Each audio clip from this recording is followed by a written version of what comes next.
RSS जो है एक सामाजिक संगठन के नाते प्रारंभ से ही एक ऐसे विकसित भारत की, समर्थ भारत की कल्पना करते आया है।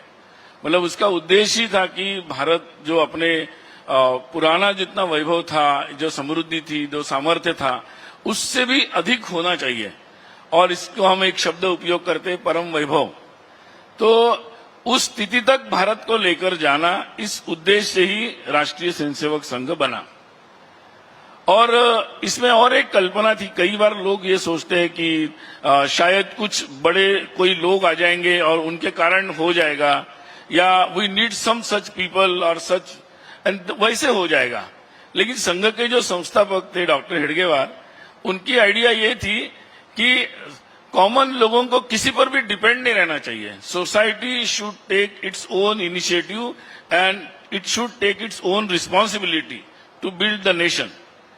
और इसी कारण से हम लोगों ने जो अभी तक जो काम किया वो यही था कि समाज के हर क्षेत्र में लोग तैयार हो जाए, आगे आ जाए, और वो अपनी एक भारत के बारे में कंसेप्ट को डेवलप करें।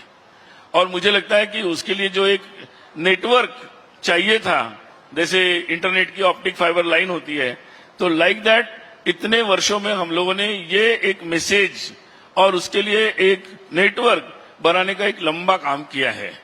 आने वाले समय में इसके आधार पर ऐसा भारत जो समर्थ हो, मतलब किसी भी चीज के लिए डिपेंड न हो।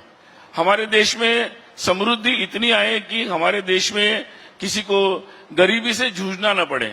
मतलब आने वाले समय में हम लोगों की जो स्टोरी होगी वो ऐसी होनी चाहिए कि हर एक को अपॉर्चुनिटी मिले।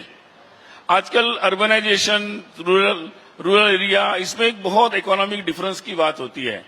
तो हम लोगों की कल्पना यही है कि आने वाले समय में अब हम लोगों के पास सारी सुविधाएं हैं, सारे कम्युनिकेशंस है, तो ये जो डिफरेंस है इसको बहुत कम करना, इसलिए हमारे कई मिशंस इस प्रकार के हैं।